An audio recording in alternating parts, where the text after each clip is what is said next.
Allez, c'est parti maintenant, on va résoudre quelques problèmes mathématiques avec le Labo des Savoirs. Thomas Guyard était sur notre plateau en janvier dernier pour parler du calendrier de l'Avent des maths. Regardez, c'était dans le 18h à savoir sur Télé Nantes.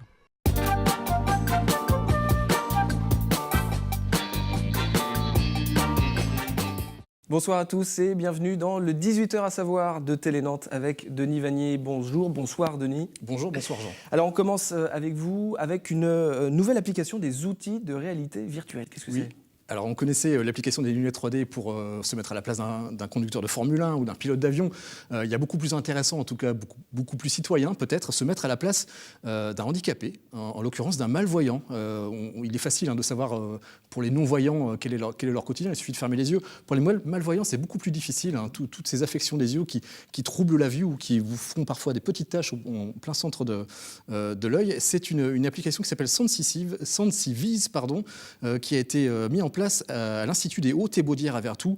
C'est en gros une salle de projection avec un système de lunettes immersives. On choisit son handicap visuel et on tente d'évoluer dans un appartement témoin, en quelque sorte, pour essayer de comprendre quels sont les problèmes qui s'opposent au quotidien quand on veut consulter ses mails, par exemple, ou faire chauffer quelque chose au micro-ondes. On s'aperçoit que c'est souvent très difficile. Le système a été développé par Dassault Systèmes et l'École des Arts et Métiers d'Angers. Il existe aussi une version web sur le site sensiviz.fr. C'est une sorte de transfert sensitif, finalement, Absolument. pour le dire clairement. Un nouveau magazine conçu dans la région, à présent. Oui. Et ce magazine, le voici, ça s'appelle l'Actu Techno. Il a été créé en grande partie dans la région. La rédaction est basée à Angers. Le siège social est basé en Ille-et-Vilaine. Bref, voilà, c'est une revue des Pays de la Loire. Avec des sujets mondiaux. Là, on parle de Netflix. Avec des sujets mondiaux, effectivement. Un sujet sur Netflix qui arrive en France, mais aussi une interview d'Axel Lemaire, la secrétaire d'État en charge du numérique. Et aussi un très intéressant dossier sur l'oubli numérique auprès des géants du web. Donc voilà, c'est un bimestriel, donc tous les 2 mois. Le premier numéro est sorti en novembre. Voilà, on souhaite longue vie à ce nouveau magazine très geek, très techno. Alors, la cloche sonne, c'est l'heure de rentrer en cours de maths, avec vos calculettes, s'il vous plaît. Ouais, mais on va commencer très soft, on va faire un petit détour au bistrot avec nos amis de Blain, les piliers de la connaissance, plus précisément. On a parlé plusieurs fois sur cette antenne de cette web-série créée par des Nantais et des Blinois, donc, qui se sont intéressés au cas du système Madoff. Alors c'est une vaste escroquerie qui a été créée il y a quelques années par un spéculateur. En gros, voilà ce qui arrive à ceux qui ont mal écouté leur cours de maths comme vous et moi. Exemple avec les piliers de la connaissance.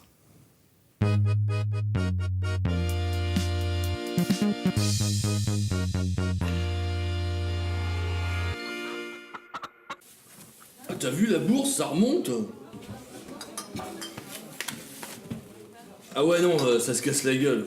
Oui, attends, puis la crise immobilière, la mule de l'immobilier, et puis Madoff, les gens ils font gaffe, c'est tout. Non, Madoff, ça n'a rien à voir avec l'histoire là. Madoff, c'était la chaîne de Ponzi, son truc à lui. Ponzi. Ouais. Ah ouais, le mec dans Happy Days. Ah oui. Non, Ponzi, c'est un escroc italien qui a sévi à Boston dans les années 20. Et c'était quoi son truc? Pour un truc très simple. Tiens, je vais te faire Ponzi. Ouais. Nanar, tu veux gagner 5 € en 2 minutes sans rien faire? Oui, je veux bien, ouais. Bah, tu me donnes un billet de 10. 10. Et alors Tiens. Merci. Hébert, tu veux gagner 10 € en 2 minutes sans rien faire? Ah bah ouais. Tu me donnes un billet de 20. Ouais d'accord. Bah tiens, t'as 20 là. Voilà, impeccable. Alors regarde, je te rends tes 10 €. Voilà tes 5 €, ça fait 15. Puis ça, c'est ma com. Génial. Hein? Tu vois? Bah, et mes 10 €. Non, bah, attends. Nanar, tu veux gagner 30 € en 2 minutes sans rien faire? Ah oui. Bah, tu en donnes 40. Allez. Ah bah tiens, voilà 40. Voilà, impeccable. Bon, toi, je te rends tes 20 € de base, plus tes 10 € promis. Le reste, c'est ma com. Bon, là, vous voyez, on est 3. Et si on était 10, 100 ou 1000, hein? Bah oui, mais mon flic. Ah bah oui, ben voilà, c'est là, on a tout compris, quoi. Si quelqu'un demande son argent avant que j'ai retrouvé un pigeon, eh ben tout s'écroule et je suis foutu. Alors, Eh oui.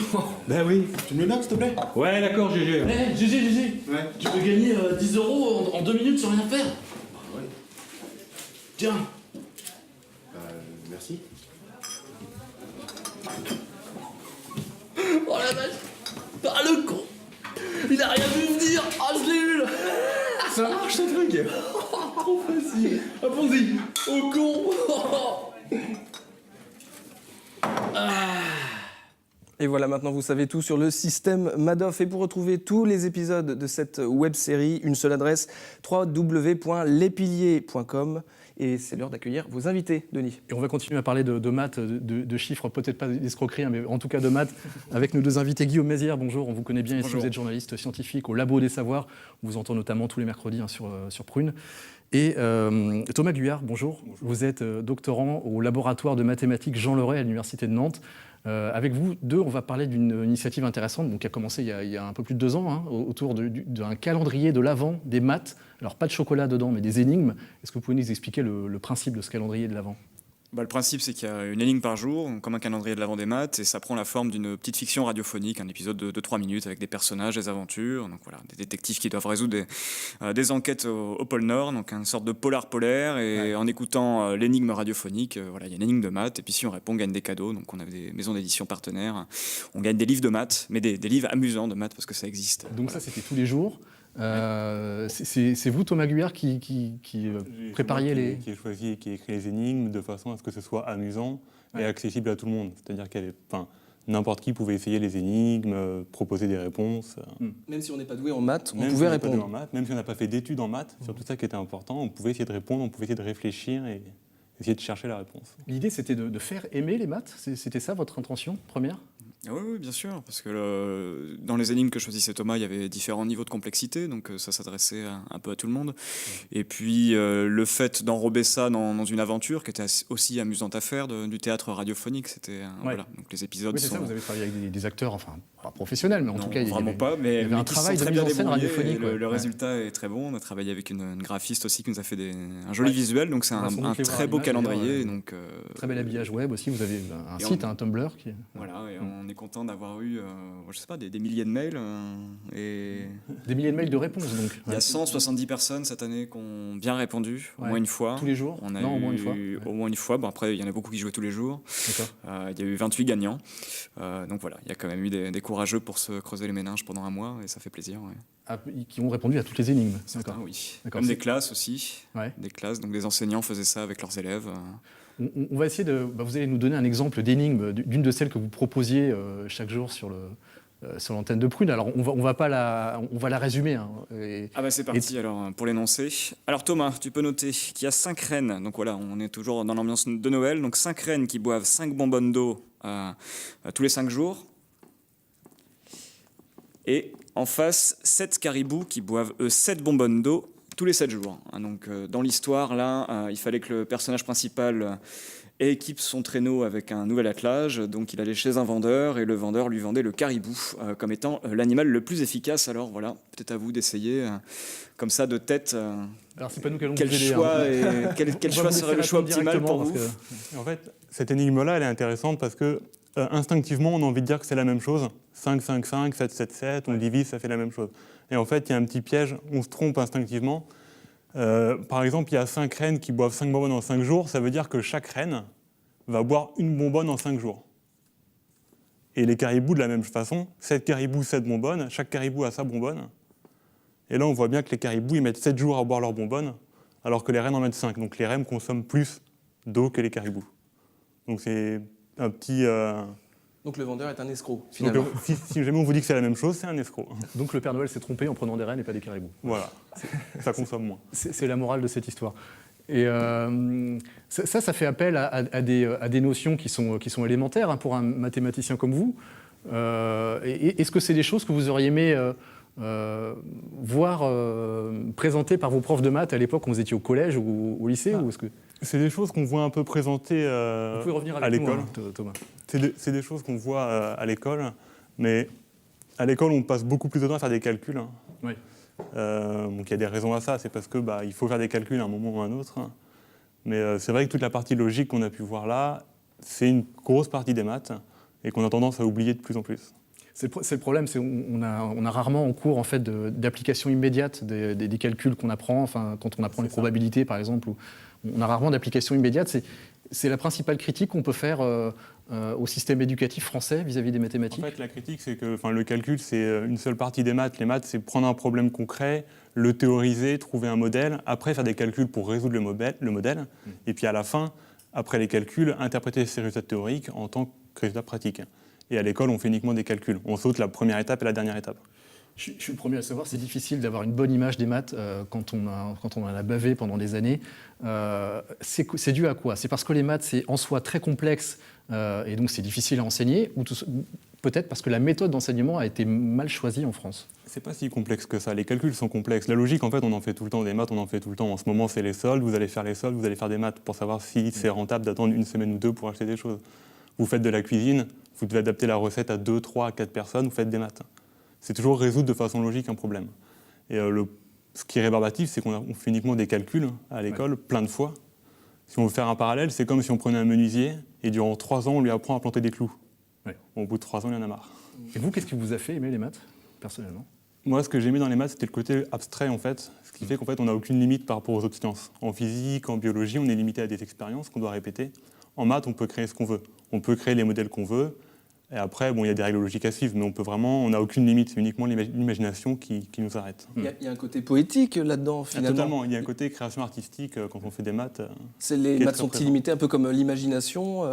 Voilà, il ne ça. faut pas finalement opposer les maths et la littérature. Enfin, Puis surtout qu'on associe souvent les maths aux sciences les plus dures, alors que c'est peut-être une des sciences les moins scientifiques qui soit, puisque c'est une science qui parle d'objets qui n'existent pas, qui parle d'abstraction, il n'y a pas d'expérience possible, puisqu'on peut créer des objets de toutes pièces, comme Thomas vient de le faire sur un tableau. Donc paradoxalement, les maths sont peut-être plus proches de la philosophie ou des exercices de pensée. Mais vous, Guillaume Mézières, en tant que journaliste scientifique, votre travail, c'est de faire comprendre des choses complexes. Est-ce que c'est plus difficile avec les maths que ça l'est avec la philo ou avec la biologie?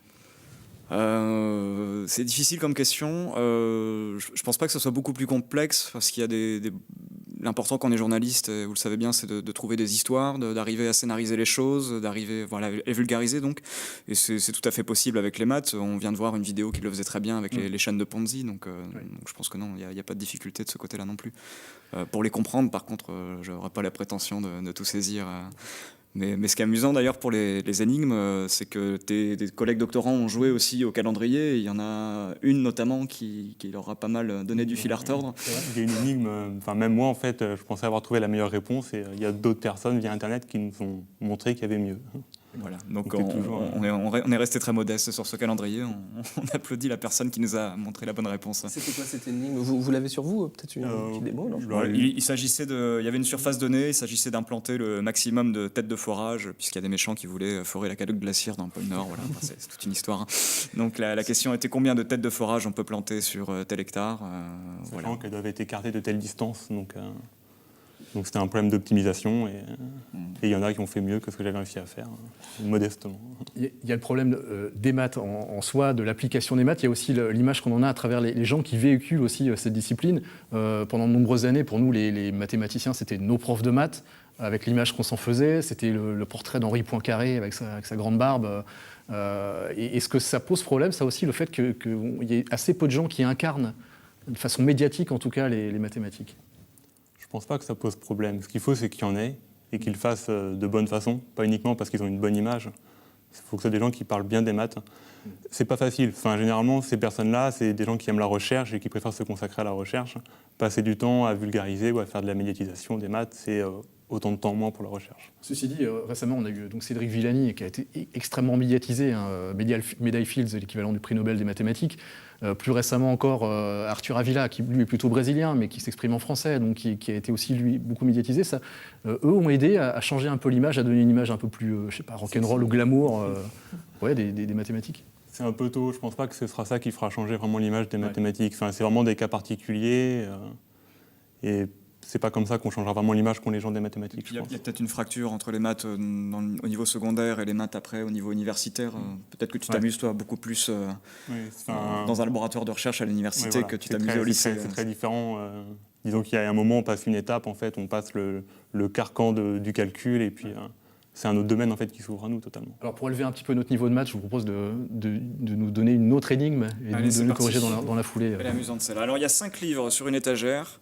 Et je serais incapable de vous dire dans quel moment de l'histoire ça arrivait. Si je crois que les personnages rentraient dans la chambre du méchant qui était très mal rangée. Donc il y a 5 livres sur une étagère et il y a un ver de terre qui va naître dans la première page du premier livre. Il va se déplacer tout doucement, il va ramper et creuser jusqu'à la dernière page du dernier livre. On continue à poser l'énoncé. Alors, les couvertures des livres font 1/4 de centimètre d'épaisseur. Quant aux pages, si les pages de tous les livres, chaque livre les pages de chaque livre, je vais y arriver, font 5 cm d'épaisseur. Question, quelle distance le ver a parcouru entre la première page du premier livre et la dernière page du dernier livre? Cette énigme, elle est assez symptomatique d'un problème de maths. On a une situation concrète avec des chiffres, des données. Il va falloir réussir à la transposer en modèle théorique et à faire quelques calculs pour trouver le résultat. Ici, le piège, c'est de bien comprendre ce que ça veut dire commencer à la première page du premier livre et arriver à la dernière page du dernier livre. On a tendance à dire que la première page du livre, elle est ici. Ce n'est pas le cas. Quand on range un livre sur une étagère, la première page, elle est de ce côté-là. Tous ceux qui ont une bibliothèque chez eux, vous pouvez regarder, la première page, elle est là, la dernière page, elle est ici. Une fois qu'on a compris ça, le chemin que va traverser le ver, c'est ce chemin-là, et on compte les couvertures. Une couverture, 2 couvertures, 3, 4, 5, 6, 7, 8 couvertures. Et puis on compte le nombre de fois où on traverse un livre. 3 livres traversés. Et ça, c'est du calcul élémentaire. On obtient 17 cm de parcours. Donc c'est vraiment, on pose un problème, bien, on trouve une équation, un calcul qu'on résout, et puis ça nous donne un résultat concret. Merci beaucoup Thomas Guyard. C'est un jeu d'enfant finalement. Absolument. Je vais regarder en replay sur le site de Télé Nantes cette émission pour mieux comprendre les énigmes et surtout les réponses. Et vous pouvez retrouver toutes les énigmes du calendrier de l'Avent, bien sûr, vous ne pourrez plus gagner de cadeaux, mais c'est un plaisir de faire des maths comme on vient de le montrer. Donc toutes les énigmes sont en ligne sur le site du Labo des Savoirs. Merci beaucoup d'avoir été avec nous. Avec plaisir. À bientôt. Merci à vous, Denis. Et donc, on le rappelle, vous pouvez revisionner ces petits problèmes sur notre site internet telenantes.com. On les diffusera sans doute sur les réseaux sociaux parce qu'ils sont très sympas. Absolument. Voilà. Merci beaucoup, Denis. Je vous dis à la semaine prochaine. Et puis, À la semaine prochaine. Très bonne soirée sur Télé Nantes. À très bientôt.